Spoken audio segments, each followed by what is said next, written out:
are y'all doing? Welcome to my channel. This is Chasing Ghost. I am Tara Smith. I'm just kind of commuting to work over here. There's a chance of rain this morning. A chance. What does that mean? I mean, I know what it means, like meteorologically, you know, that sort of thing. That is a green light. It's not getting any greener. You know, but what does that mean for me on two wheels? Does it mean that, oh, there's a 26% chance of rain this morning, I'm not going to ride my bike? Well, that is some people. And honestly, I don't knock it. I've got some pretty wicked scars from wrecking this bike that I'm on. It wasn't in the rain. It was my own stupidity. And let's just say that trees hurt. Yeah. So I get it. And I get the fear. I mean, what is this we're riding on? The meat grinder of life down here. Concrete, asphalt, there's Jersey barriers over to the left and the right, and well, those aren't really Jersey barriers. Got some Snyder babies over there. But it's at least a concrete wall. But I mean, what does that mean for you? Do you ride in the rain? Do you ride when there's a chance of rain? Have you ever taken a long trip in your life? Because here's a reality that kind of set in. I'm getting ready for a very long trip. It's pretty long.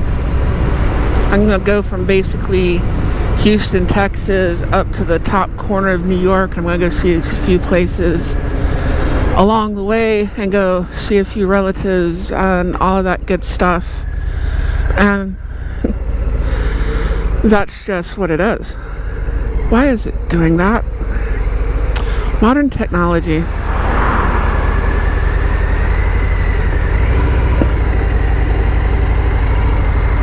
It is a little dewy though, the ground. But anyways, taking this trip, no matter what time of year that I do it in,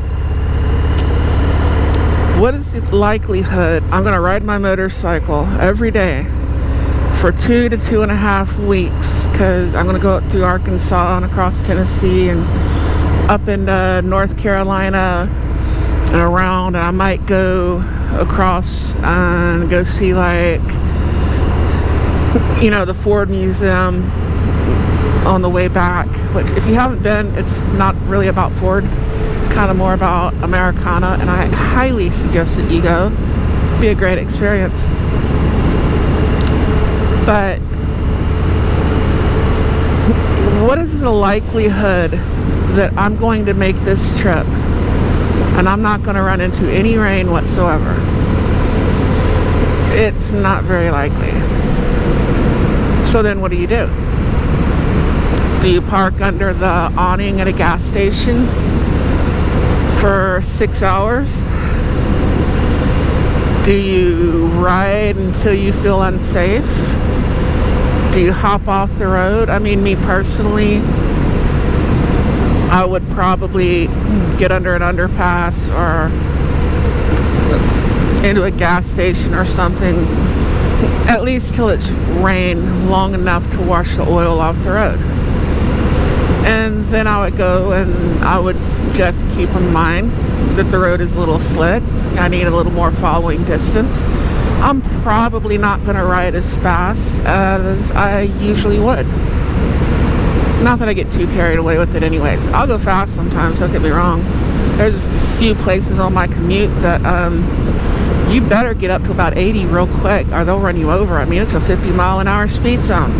If you're doing anything less than 80 miles an hour, they will run you over. This is Texas. That's kind of the way it is. Unless it says 55 and then you want to drive like 50, 52.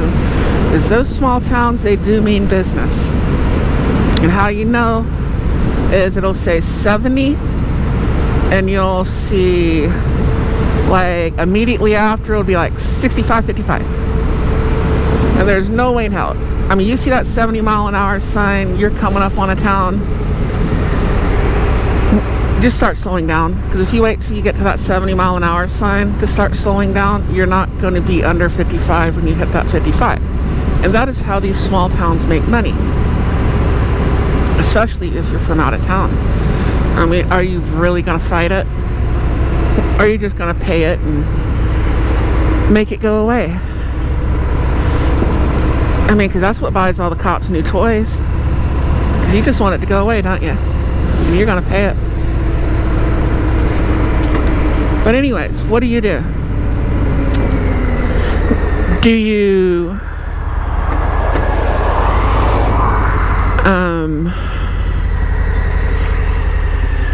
I don't know what gear I'm in. I am fogging. So I need to be able to see the road.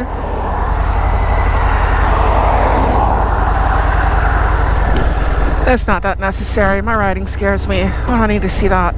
No one needs to see that. Hopefully you do. I do have a channel, so hopefully you do. I have my visor cracked a little bit for the fog. It's just so humid. And then you talk on top of that. That is what it is. So, but what do you do in the rain?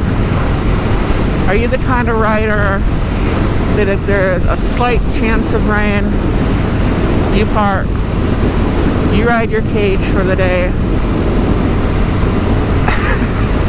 try to ride your cage, you drive it, and that's just how it is. Do you assess the situation, which is kind of what I do. If I know it's going to be pouring down rain all day, I'm probably not riding my bike. I'm probably taking my truck. I mean, realistically, if there's a chance of rain, okay. But in all honesty, I'd rather ride in the pouring rain than that heavy, foggy, misty rain that never washes anything off the road. I don't know if you get that where you live, but I live on the Gulf Coast. The ocean, or Gulf of Mexico, is to my right. And I mean, I can hang a right in 30 minutes. We'll be sitting on a pier. If that gives you any idea of where I am.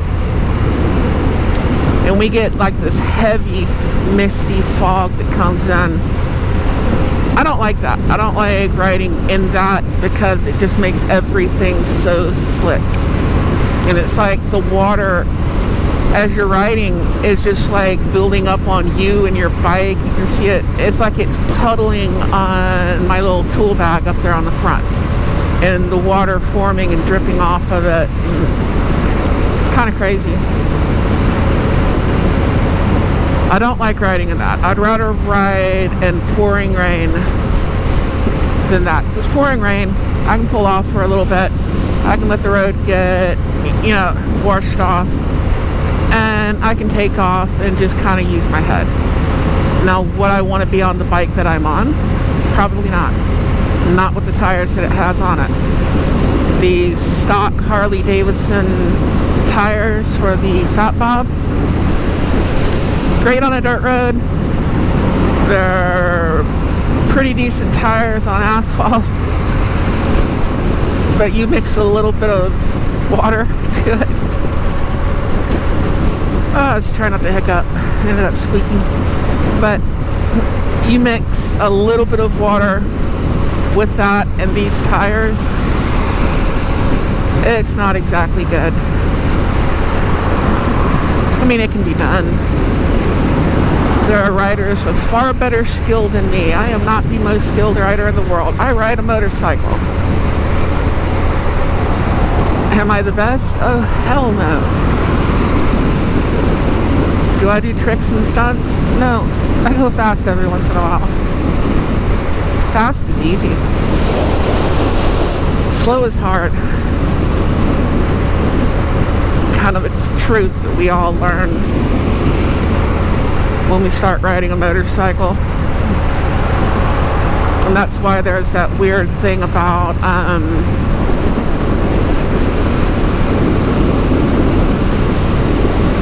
you know, the guy that's been riding 20, 30 years and he can't pass an MSF course because he has no slow speed skills at all. And I think the emphasis on that is kind of more recent, if that makes any sense. You know, it's not that people didn't have slow speed skills and stuff like that before. I assure you that they did. It's just the whole thing with the MSF and all that. And it's not that old. The organization, maybe, I'm not sure how old they are, but a lot of our parents and stuff, when they started riding, like when my father started riding back in the 60s, you know, riding Harleys and stuff like that.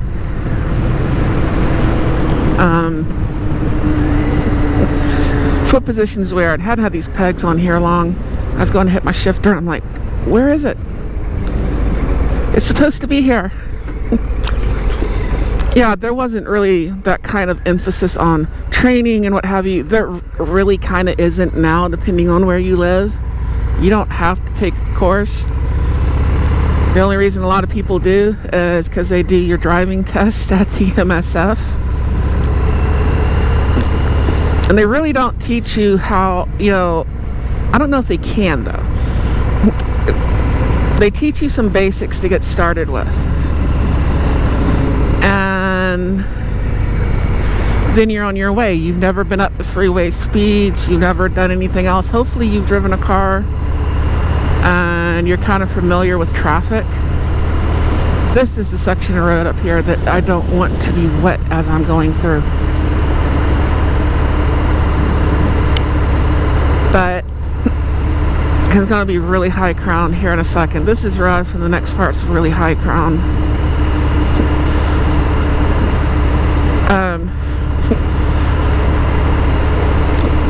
It doesn't teach you a whole lot. It teaches you some kind of like basics and okay, I gotta lean the bike. Okay, I gotta push, you know, press left, press right. I'm gonna very gingerly go through some cones here and stop and make a right and a left, and hopefully I don't whiskey throttle the bike because whiskey throttle is a bitch. And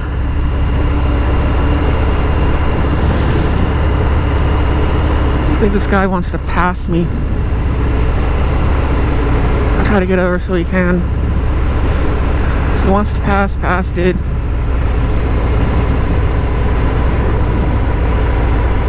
Just go. There you go.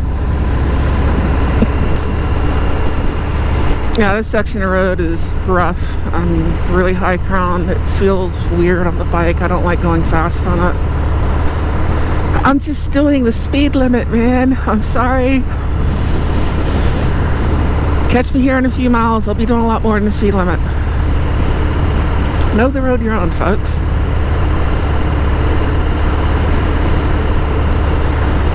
And I know you can't always know the road you're on, what's going on with that.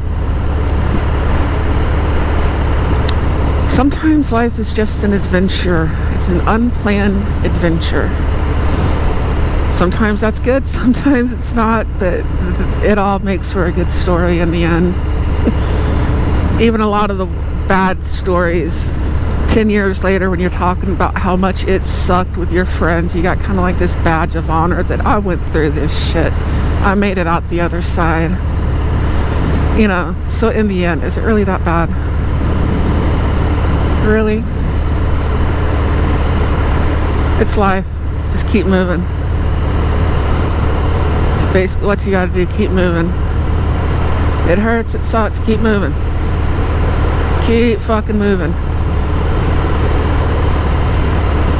That's all you can do. One foot in front of the other. Ain't nobody gonna come along in a Jeep and pick your ass up. So just keep fucking moving.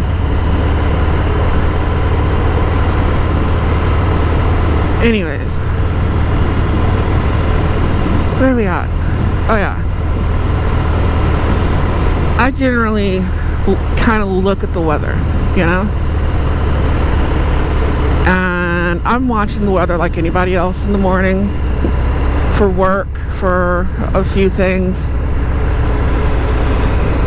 and I'll just assess it. If it's just going to be pouring down rain and thunderstorms all day, although it would make a great video, I'm generally not going to ride.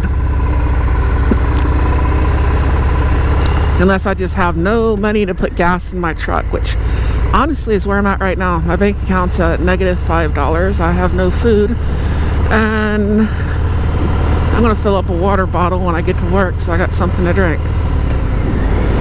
Like I said, keep moving, one foot in front of the other. Shit happens.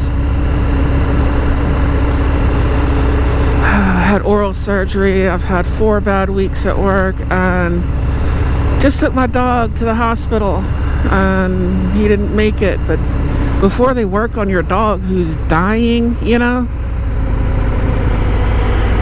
they're like,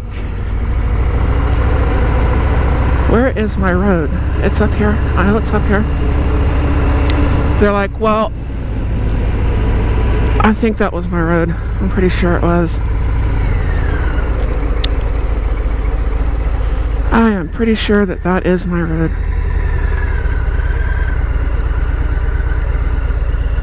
Is anyone coming?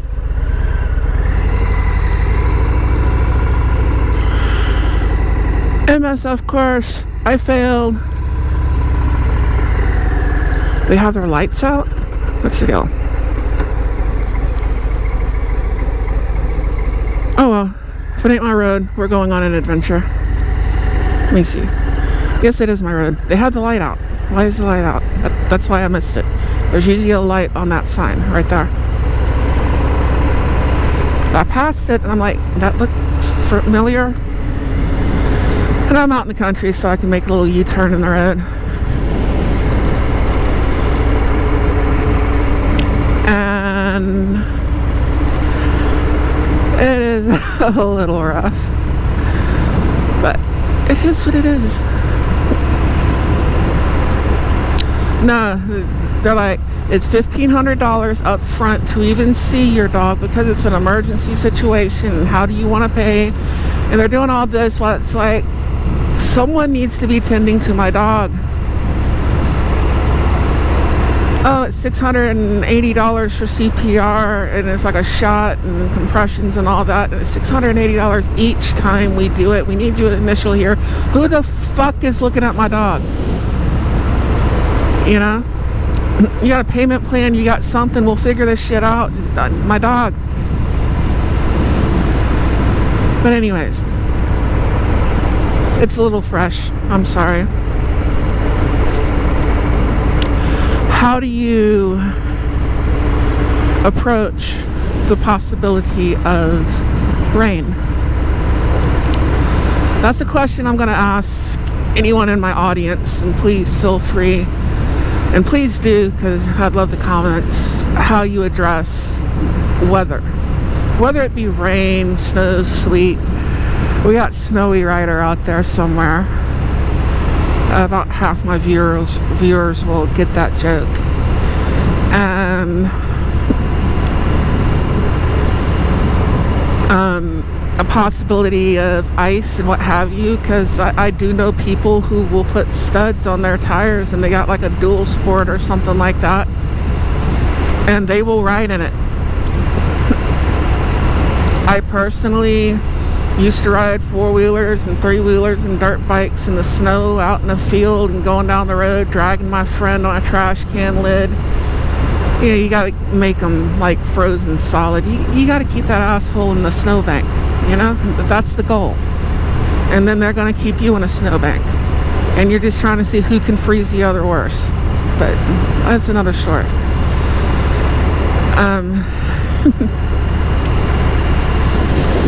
But yeah, I've, you know, basically off-road bikes and stuff. oh yeah, I've ridden those in the snow. That's not a problem. Different tires, different setup, the whole different thing. I mean, you're still going down the road. You're going down like rural Route 2 with your buddy holding on to a rope behind you. Or you're just tearing it up, having fun. Drop the bike 6 times and get back up and you're like, man, that was cool. Let's do that shit again. Which also might be a difference in some riders. Some riders drop a bike and they're like, oh my god, it's the worst thing ever. And I understand you got your $45,000 road glide or something, and maybe that bug's shell when it hit you was a little bit too hard, you know, and it scratched your paint job.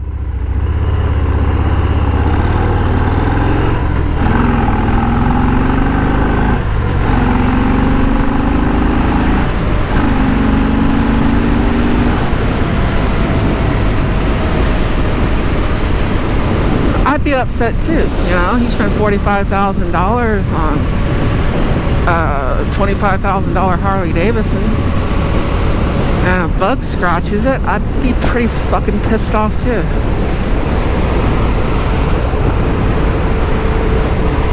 But you know, this is the real world. Things are going to happen. Your bike is going to get a scratch on it.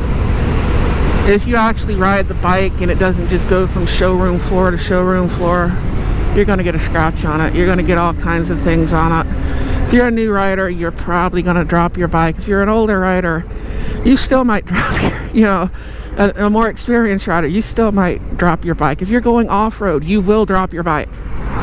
That's just part of the whole experience, you know.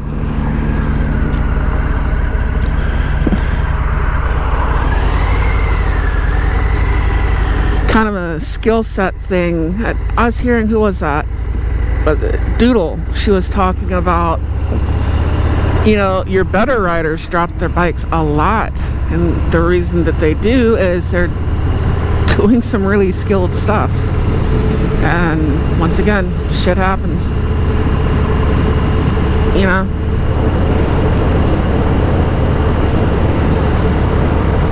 You see these guys practicing stunts and all that stuff, and I like it when they show all the fails. So when they're learning, and then they show, oh yeah, I got it, and they find, you know, they show all that effort going into it and how many times they dropped it, how many times they landed on their ass, and then finally, here we go, check it out. You know what I mean? I think that's pretty awesome.